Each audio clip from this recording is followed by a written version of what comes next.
वक्त की बड़ी खबर आपको बता दें, खामनेई की मौत के बाद से यूपी के अलग अलग जिलों में लगातार प्रदर्शन चल रहा है जो थमने का नाम नहीं ले रहा है। और इसी बीच अब सियासत भी जमकर हो रही है।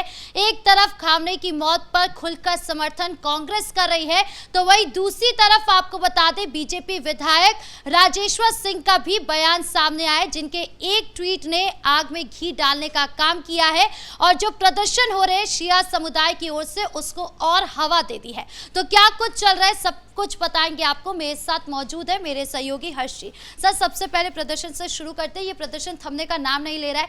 पहले चौक को जाम किया गया था और उसके बाद अभी और भी प्रदर्शन होते जा रहा है और इसके बीच जब से विधायक का ट्वीट सामने आया उसके बाद तो और हवा मिल गई है। बिल्कुल, देखिए इस पर राजनीति की आपने बात की है, पूरे मामले की बात की है। सबसे पहले मामला अपने दर्शकों को समझा देते हैं, फिर इस पर राजनीति की भी बात करेंगे।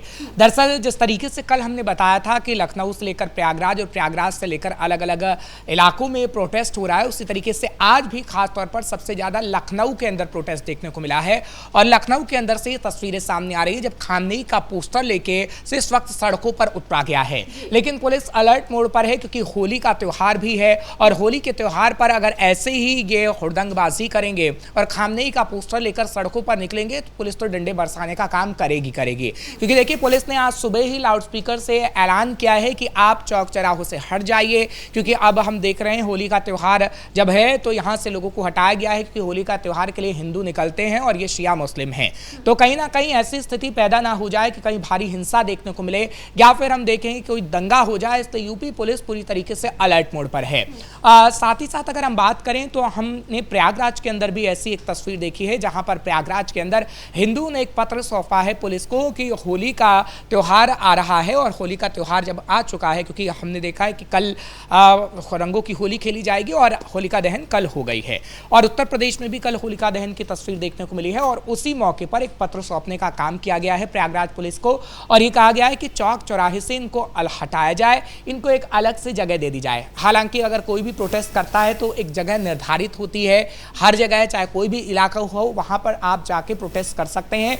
लेकिन ये लोग जहां प्रोटेस्ट कर रहे हैं, किसी भी चौक चौराहे पर प्रोटेस्ट कर रहे हैं, तो कहीं ना कहीं पुलिस इन्हें समझाने का काम कर रही है। देखिए अभी सिर्फ समझाने का काम किया गया है और अपील की गई है, क्योंकि लाउडस्पीकर की जो आवाजें आई हैं उसमें पुलिस ने अपील की है कि आप चौक चौराहों से हट जाइए और शांतिपूर्ण आप प्रदर्शन कर सकते हैं। लेकिन अभी होली का जो त्यौहार है उसमें आपको कहीं ना कहीं समझना होगा, लेकिन ये लोग मान नहीं रहे हैं। पहले दिन बिल्कुल यही कहा गया था कि मातम मनाया जा रहा है, बहुत शांतिपूर्ण तरीके से प्रदर्शन होगा, लेकिन अब हम जब तस्वीरें देख रहे हैं तो उसमें हुड़दंगबाजी नजर आ रही है। बिल्कुल, देखिए अगर आप हुड़दंगबाजी करेंगे तो कहीं ना कहीं आपकी गिरफ्तारी तक होगी।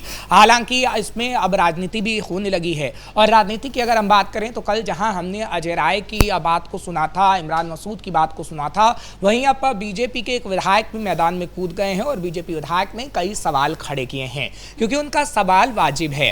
वो कहीं ना कहीं सवाल उठा रहे हैं कि जब ईरान के अंदर बाल विवाह की उम्र इतनी कम होती है, यानी 9 साल की आप उम्र तय कर देते हैं कि 9 साल में बच्चियों की शादी करा दिया जाए, तब आपका ये प्रोटेस्ट कहाँ जाता है? तब क्यों नहीं मानवाधिकार जो तमाम होते हैं, पूरा संगठन होता है, वो सड़कों पर क्यों नहीं उतरता है?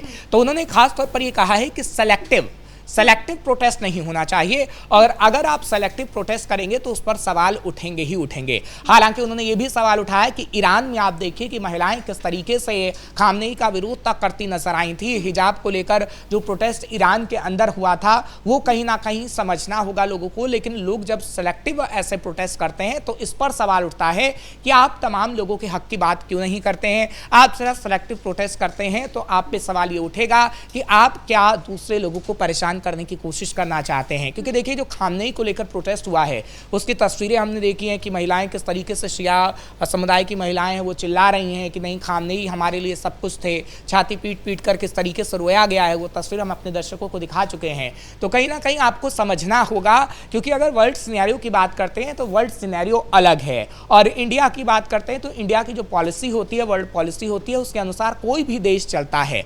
लेकिन अगर आप खामनेई को लेकर ऐसे ही प्रोटेस्ट करते रहेंगे तो शायद तमाम देशों में भी अलग तस्वीरें जाए और अगर भारत की बात करें तो भारत में भी ऐसी तस्वीर नजर आए, क्योंकि महाराष्ट्र से लेकर उत्तर प्रदेश तक में ये तस्वीर देखने को मिल रही है। महाराष्ट्र के अंदर हमने देखा कि खास तौर पर किस तरीके से विपक्षी पार्टियां, चाहे समाजवादी पार्टी हो, अबू आजमी किस तरीके से सड़कों पर उतर गए और समाजवादी पार्टी ने महाराष्ट्र के अंदर बवाल काटने की भी कोशिश की खामनेई को लेकर, लेकिन पुलिस ने पकड़ने की उन्हें कोशिश की। हाँ, उनकी गिरफ्तारी नहीं हुई है। और ठीक इसी तरीके से उत्तर प्रदेश में भी विपक्षी पार्टी खामनेई को लेकर सिंपैथी हासिल करने की कोशिश शिया समुदाय से कर रही है। हालांकि हमने ये जरूर देखा है उत्तर प्रदेश की पॉलिटिक्स में कि शिया समुदाय हमेशा से कांग्रेस या समाजवादी पार्टी के करीब ही रहा है। बीजेपी से जो हमने उसकी नज़दीकियां देखी है वो कभी नहीं रही है। और अब जब हमने एक ट्वीट देखा है, अब बीजेपी विधायक के जब ट्वीट की हम बात कर रहे हैं राजेश्वर सिंह की, और वो ये कह रहे हैं कि नहीं ये सेलेक्टिव प्रोटेस्ट है, तो कहीं ना कहीं बीजेपी से ये शिया समुदाय और दूर हो जाएगा। इसका बीजेपी को कोई अफसोस नहीं होगा, क्योंकि ये शिया समुदाय या फिर तमाम मुसलमान जो है वो उत्तर प्रदेश में बीजेपी के करीब रहा ही नहीं है। लेकिन हाँ, अगर अब बीजेपी विकास की बात करती है तो वो तमाम लोगों की बात करती है, हिंदू, मुस्लिम, सिख, ईसाई की। और अगर वो बात करती है उत्तर प्रदेश को व्यवस्थित ढंग से चलाने की, तो कहीं ना कहीं वो लोगों से अपील भी करती है, चाहे फिर हिंदू हो चाहे मुस्लिम हो, कि आप उत्तर प्रदेश में व्यवस्थित चीजें ऐसे ही रहने दीजिए। अगर उसे बिगाड़ेंगे तो आप पर कहीं ना कहीं डंडे बरसेंगे। और अब इसीलिए सवाल भी उठ रहा है कि ईरान में जो लड़कियां हैं वो खुश हो रही हैं, वो जश्न मना रही हैं, वो खुश है, वो पार्टी कर रही है, चीयर्स कर रही है, लेकिन यहाँ पर हम देख रहे हैं यूपी के जो महिलाएं हैं जो शिया समुदाय से, वो काफी ज्यादा परेशान है, छाते पीट रही है। ये फर्क क्यों? देखिए, फर्क इसलिए क्योंकि कहीं ना कहीं इन चीज़ों को हमें समझना होगा। एक होता है कट्टरपंथ, एक होता है संविधान, और एक होता है कि किस तरीके से हम चीज़ों को समझने में कुछ गलतियां कर देते हैं। आप देखिए, अफगानिस्तान की बात की जाए, ईरान की बात की जाए, या फिर अन्य मुस्लिम कंट्री की बात की जाए, तो कुछ वहाँ रूल रेगुलेशंस ऐसे हैं जहाँ पर महिलाओं पर खूब अत्याचार होते हैं। आपने देखा कि अफगानिस्तान में जब महिलाओं को पीटने का नियम बना दिया गया कि आप अगर पीटेंगे महिलाओं को तो सिर्फ 10 दिन में जेल जाएंगे और बाहर आ जाएंगे, तब ये तमाम विपक्षी पार्टियां कहाँ गई थी? इन्होंने चूं तक नहीं बोला।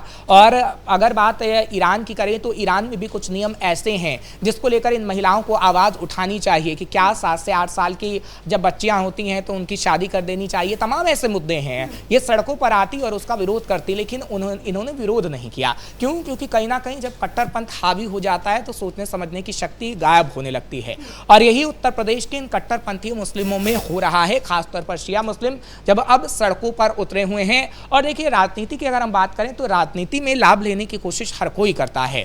विपक्षी पार्टी इसमें राजनीति कर रही है। क्यों? क्योंकि 2027 नजदीक है और 2027 में शिया समुदाय के उसे वोट बैंक मिल सकते हैं, क्योंकि अजय राय का खुले तौर पर सामने आ जाना और खामनेई को लेकर पूरी तरीके से दिल खोल के बोल देना, तो यही दर्शाता है कि कांग्रेस किस तरीके से इस वोट बैंक को हासिल करना चाहती है। सर, जिस तरीके की वीडियो सामने आ रही है, हम देख रहे हैं कि प्रोटेस्ट के हुड़दंग मच रहा है, प्रोटेस्ट हो रहा है, बहुत ज़्यादा शांतिपूर्ण तरीके से बात कही गई थी कि प्रोटेस्ट जो है वो शांतिपूर्ण होगा, लेकिन वैसा कुछ नज़र नहीं आ रहा है। और इसीलिए सवाल उठ रहा है कि होली का त्यौहार है और उसके बीच में अगर इस तरीके की हुड़दंगबाजी होगी तो कैसे लोग होली मनाएंगे? देखिए, खास तौर पर सेंसिटिव जो इलाके हैं उस पर पुलिस नजर रख रही है, क्योंकि देखिए लखनऊ तो उत्तर प्रदेश की राजधानी है, वहाँ पर तो योगी की फोर्स तैनात है, लेकिन संभल के अंदर या फिर बरेली के अंदर वहाँ पर उत्पात मचाने की कोशिश कर सकते हैं, क्योंकि आपने अक्सर देखा होगा कि प्रदर्शन की आड़ में किस तरीके से उत्पात मचाया जाता है। और संभल के अंदर या फिर बरेली के अंदर जो प्रोटेस्ट हुआ था, आपको याद होगा कि मौलाना तौकी रजा ने किस तरीके से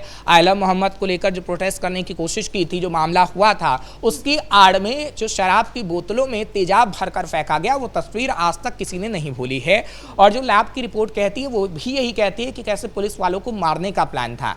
तो कहीं भी प्रोटेस्ट होता है तो उसकी आड़ में उत्पात मचाने की कोशिश की जाती है, और इसी बात का डर है कि जो ये प्रोटेस्ट हो रहा है खामनेई को लेकर और यहाँ पर लोग सड़कों पर उतरे हुए हैं, इसकी आड़ में उत्तर प्रदेश में दंगा करने की कोशिश ना की जाए, क्योंकि कुछ इलाकों को राजनीतिक विपक्षी पार्टियां खासतौर पर चुनती हैं जिससे उन्हें वोट बैंक हासिल होता है। और संभल और बरेली तो इस वक्त काफ़ी लाइमलाइट में है, और वहाँ पर आपने अक्सर देखा है कि किस तरीके से समाजवादी पार्टी का ही हमेशा से प्रभुत्व रहा है। तो समाजवादी पार्टी इन इलाकों को अपने हाथों से जाने नहीं देना चाहती है।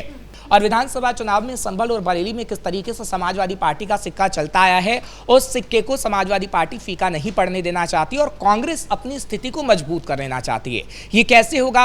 ये तभी होगा जब मुसलमान वोट बैंक आपके साथ हो, क्योंकि समाजवादी पार्टी को जिस तरीके से लोकसभा चुनाव में मुसलमानों का साथ मिला है वो कांग्रेस को रास नहीं आ पाया है, क्योंकि कांग्रेस और समाजवादी पार्टी का ही मुस्लिम वोट बैंक रहा है। उत्तर प्रदेश में तमाम जो हिंदू हैं वो बीजेपी का साथ देते रहे हैं, लेकिन मुसलमानों के वोट बैंक को लेकर इस वक्त हमने देखा है हर एक चुनाव होता है तो किस तरीके से हाथापाई की तस्वीर नजर आती है, नौबत आ जाती है। तो कहीं ना कहीं ये तस्वीरें अभी नजर आएंगी, लेकिन हाँ, अगर हुड़दंग होगा तो योगी पुलिस डंडे बरसाएगी और आप देखिएगा कि आगे आने वाले समय में इन लोगों पर कड़ा एक्शन होगा, क्योंकि जो तस्वीरें नजर आ रही हैं वो तस्वीरें सही नहीं हैं। जी, इस मुद्दे पर ज्यादा जानकारियों के लिए आपका बहुत बहुत धन्यवाद। तो कुल मिलाकर खामनेई के खात्मे के बाद से जिस तरीके से यूपी का माहौल अभी गर्म है, उससे लेकर अब ये सवाल उठ रहा है कि होली का त्योहार किस तरीके से बीतने वाला है, क्योंकि जिस तरीके से शांतिपूर्ण तरीके से प्रदर्शन करने की बात कही गई थी, लेकिन अब हम देख रहे हैं कि हुड़दंगबाजी चल रही है और इस बीच जिस तरीके से सियासत हो रही है उस पर भी सवाल उठ रहे हैं कि आगे का माहौल कैसे रहने वाला है। ब्रेकिंग न्यूज में इतना ही। कैमरा पर्सन कुणाल के साथ मैं राधिका राज।